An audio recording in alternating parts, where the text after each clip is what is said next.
Hi everybody, today I'm going to give a little information about identifying the main trends, introduction and overview. In this course we're going to talk about the writing task 1 and everything about this. I hope that it's going to be useful for you. So guys, first look at the chart. As you see now we have the line chart. Is this a trend or non-trend? We should say it's a trend essay because we have the years. As you see, it's from 2000 to 2010.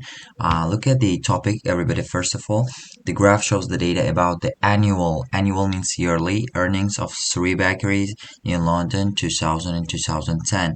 So now we need to write in an essay actually the introduction and overview for the following chart. Guys, let's move on then. Actually, when we talk about the writing task 1, we should write at least 150 words, and we'll be given 20 minutes for writing a task 1, but it's not some sort of a rule, but it's just recommended because we should write the essay for the minimum words of 250 in 40 minutes. That's why we'll be allowed to actually we should be ready to write our writing task 1 essays in 20 minutes. And we have four question types. We'll talk all of them in the next lessons. And we have type that's actually academic. So guys, as you see now we have 7 types, but I'm gonna make it short now. First we have the line chart, bar chart, pie chart, and table. And then we have process and map and mix it. Mix it means when you see the line chart and the table in a one writing task 1, that's it. In this case, for example, when they are combined and given in a one exam task, in this case we can call this as a mixed one. So guys, now we have the 7 types, but I'm gonna make it short. Here is the now we have this we will call the line chart, bar chart, and pie chart and table statistics. Map and process, we call this as a diagrams, and the mixed type is the combination, so we cannot tell this as a new task 1 chart. And now we will divide the statistics into 2 other sections, trend and non-trend essays. Now we will talk about this. Here is it. Here's the difference between trend and non-trend. As you see in the trend essay, we have years 2000, 2005, and 2010. But when it comes to the non-trend, we don't have any years or datas. Instead, we have glass, paper, and metal, with like the materials, but not the period. Easy to see, I guess you understand it. It's a trend essay because we have all the years here.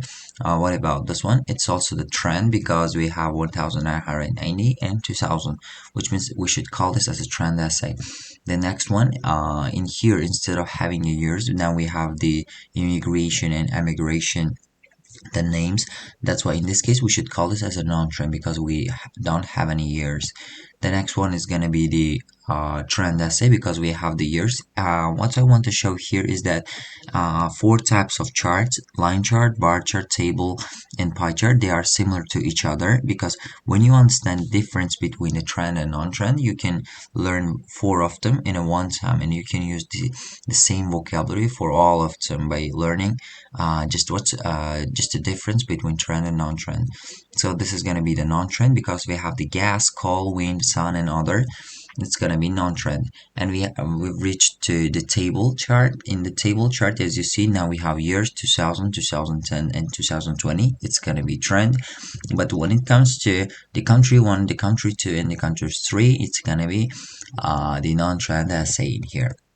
That's it. Now we should write a good essay. The first of all, we should write introduction and overview, which means now we have 4 paragraphs: introduction, overview, body 1, and body 2. Now today we will talk about introduction and overview. First of all, let's start with introduction. When writing an introduction, it should be simple, and it's good when we write a mini introduction. For example, writing actually 15 words, from 15 to 30 words, it's actually the perfect way to write an introduction. In our introduction, we should paraphrase the topic. Topic is highlighted and actually in the square here, everybody. The graph shows the data about the annual earnings of 3 bakeries in London 2000-2010. We should paraphrase this topic. Paraphrase means to change the structure or to change some words in the topic, but the meaning should be the similar. That yes, we should have 2 sentences that describe the similar thing, so it's gonna call it paraphrasing. Now let's see how we will do this. First of all, we are paraphrasing the topic.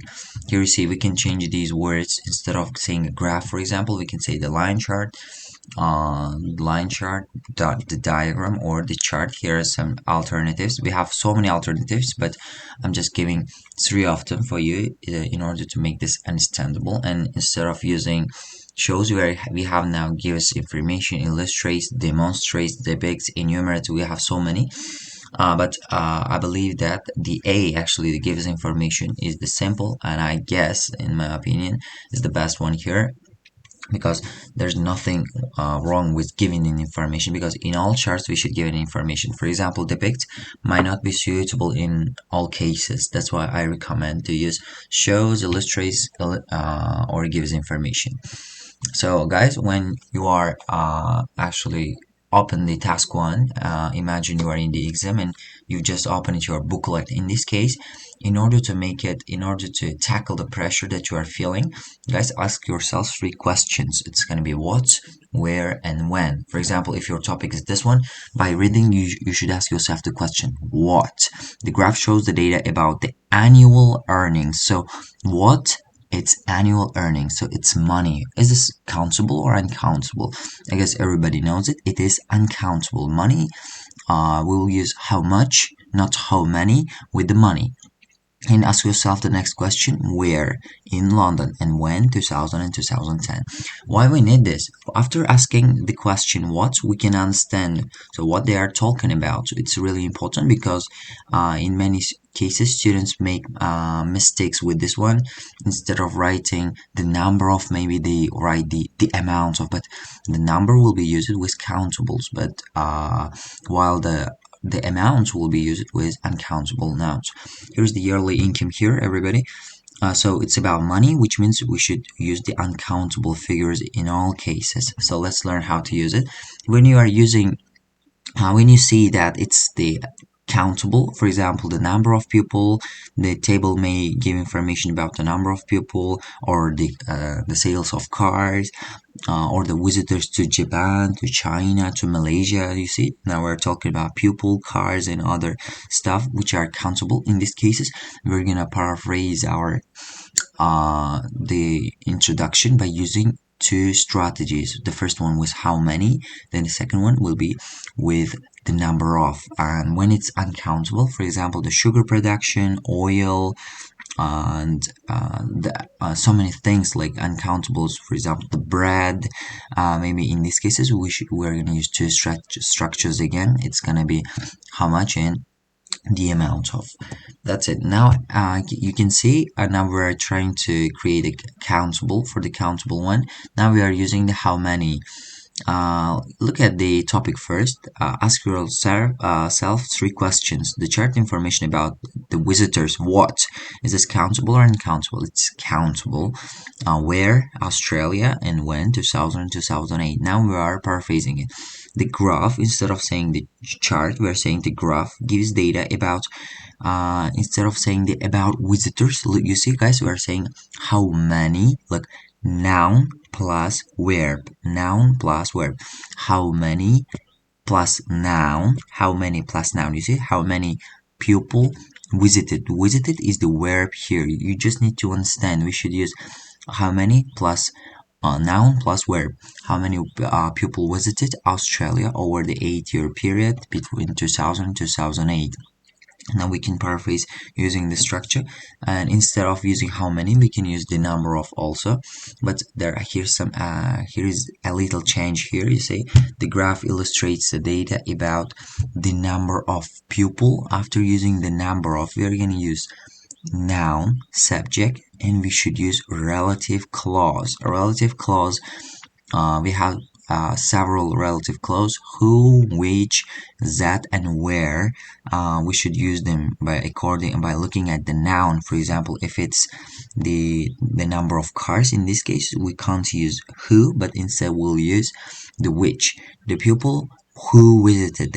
Here's the difference. In when you are using how many, we are directly using noun and verb, but when we are using the number of, we are using noun, relative clause, and verb. You say, but the structure is different, but actually the meaning is different, but the structures are pretty different from each other. So Australia, our 8-year period between 2000 and 2008, and now we're trying to use the how much. It's uncountable. For example, look at the graph. The graph shows the data about the sugar production in Russia 2000 and 2010. The chart gives information about how much. After using how much, I should use where, actually noun plus where. Sugar was produced. Why we are using was is that we need to use passive here because sugar can't produce itself. So we're saying sugar was produced in Russia over a 10-year period between 2000 and 2010. And the next one is going to be the amount of approach. The graph below shows the data about the sugar production in Russia 2000 and 2010. Now we are using the number of the amount of structure. It's similar to the number of, as you see in the number of, we use it noun plus relative clause plus verb. In this case, we're using the chart gives information about the amount of sugar, noun plus sugar is the thing, not the person. So we're using which was produced. We are using the passive verb here. In Russia, over the 10-year period between 2000 and 2010. I guess it's clear to stand, guys. Now we have some alternatives to the change, the paraphrase, the years, the period. Now you see, instead of saying 2000, just a hyphen 2010, we can say from 2000 or to 2010 or between 2000 to 2010, between 2000 and 2010. That's it. I recommend to use it, but try not to use in 2000 and 2010 because it's pretty different from them, and we will talk about this in the next video lessons. So guys, now we've finished the introduction. Now we'll move to the overview. Overview is what, guys? If you look at the translation of the word overview, it's a short description of something that provides general information about it, but no details, they're saying. So which means we should not give any details. We just need to give a brief information about the whole chart. Now we'll talk about this a lot. Your overview should present a brief summary of the key features. They're not talking about that we should describe all the features, but the key features are enough. The main trends, the differences, or stages. Let's go. There are some vocabularies. When writing an oral, it's recommended to begin our oral by using such vocabulary, just like overall, generally, in general, or taken as a whole. So they are the synonyms to each other. You can use any of them, whatever you want. Actually, most of the time I use just in an overall, but when you use them, you should put comma after using them. Overall, comma. In general, comma. Taken as a whole, comma. And generally, comma. That's it. Now you see it, everybody. Now let's try to write an overview for this one. First, I should ask myself 3 questions. The graph shows information about the number of people. What? It's people, countable. And where? In Australia. So, and when, everybody? It's from 1986 to 2011. And that's it. Who use it? Chinese, Arabic, Italian, and Greek as their first language. So now we'll see it. Guys, when writing an overview, if I want, I can talk about increase and decreases. For example, while Chinese and Arabic languages are increasing in number day by day, that for the Greek and what's the Italian, the Italian and Greek languages, and or the users of Italian and Greek decrease it all the time. For example, you see, I'm not saying anything. It's like 100,000 people are speaking now. I haven't used it or I spoke in that time. Now there shouldn't be any details in our overview. That's it. So I can describe increase and decreases, or I can describe the highest or the lowest points. For example, while the Chinese was the highest in the last year, the Italian was the lowest, or the opposite was true for Italian because it was the lowest in the chart. That's it. Let's move on, guys. Here are some important things when writing an overview. First, we should use cohesive devices, the devices that should connect the essay, and now we'll talk about this. Overall and conjunctions, now you'll understand what are them. For example, just ask myself three questions again. The bar chart below shows the passenger kilometers. They're talking about kilometers traveled by different means of transportation in the UK. Where in the UK? In the years 1990 and 2000. Here you see it's a trend essay. Let's go. Now we'll try to write an overview. Uh, in general, they're using the cohesive device as I gave it in the previous slides. In general, it's clear from the graph that you can get it for yourself. Everybody, you can write it on your notebook as it's important for you to use. It's clear from the graph that most people use it bus and rail. You can look at the chart that it's true that most people use bus and rail as their main transport, while bicycle, bike, and RI were relatively less popular among users. Additionally, the total figure saw an increase over a decade. Decade means 10 years. As you see, they're talking about the highest and the lowest points. That's it. Look at this one. Ask myself three questions again. The table illustrates data on oil production uncountable in Nigeria, Chad, Congo, and Somalia from 2000 to 2004. So we have not just a place, but four places, and we have the period from 2000 to 2004. Let's see the overview here. Taken as a whole, instead of using overall, they're using taken as a whole, comma. It's clear that Nigeria was the number one producer. You see it? And now Nigeria is the highest point of oil in all years, regardless of, means like without looking, regardless of fluctuations over the period. Yeah, fluctuation means like increase, decrease. For example, looking at the Nigeria, you said everybody, it was 2 million in 2000. In 2001, it increased, but in 2002, it decreased and then increased. You see, there's a fluctuation, increase and decreases here. That's why. But it wasn't the number one producer actually in all years when compared to the remaining three countries. Maybe cities, I don't know. The next one example, ask myself three questions again. The chart below show the proportion of the percentage holidaymakers countable using four different types of accommodation. So the places are going to be four types of accommodation in three different years. Now we have the period from 1988 to 2008. Good. What do you think? What's the difference? What sort of information in these charts are different from others? I guess you find it, guys. It's gonna be staying with family. As you see, staying with family is the highest in all years, I should say. So it's good to describe this figure, this trend in our overview. It can be seen that you see they are following the structure. First, they're using a cohesive device overall, or taken as a whole or in general, and they're using the overall introduction. It can be seen that it's clear from the graph that, and blah blah blah. Most of people prefer to stay with family in all years, as you know, they're talking the things that have figured it out, and even though the figure generally decreases. Yes, as you see, it was 52% in 1988, but it decreased to 44 in 2008. But although it increased in 1998, doesn't mean that it's the increasing trend, but it's actually the downward. That's why we said the figure generally decreases. That's it. I guess like it's all clear, everybody.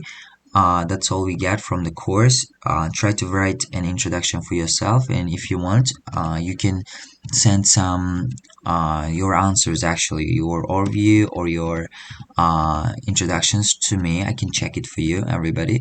Here is it. Now today actually we'll learn it how to write introduction and overview. So in the next lessons I try my best to present some videos about body 1, the details, and the body 2, other details. So write them as a paragraphs, guys. So that's it. Thank you very much, everybody, for watching, and see you in the next lessons.